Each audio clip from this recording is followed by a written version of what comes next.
ঢাকায় চলছে এশিয়ান আর্চার চ্যাম্পিয়নশিপ। চতুর্থ দিনে হতাশ করেছে বাংলাদেশের আর্চাররা। একমাত্র কম্পাউন্ড এককের মেয়েদের বিভাগে কুলসুম আক্তার মনি ছাড়া বাকি সবাই ছিটকে গেছেন কোয়ার্টার ফাইনাল থেকে।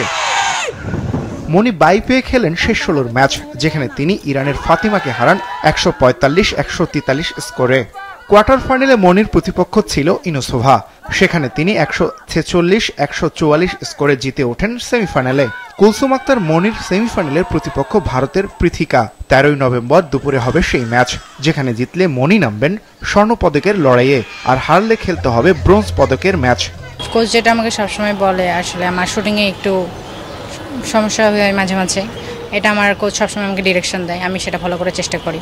কোনো একটা পদক নিয়ে আসার চেষ্টা করব, গোল্ড বা সিলভার, যে কোনো একটা কিছু ইনশাল্লাহ আমি চেষ্টা করব।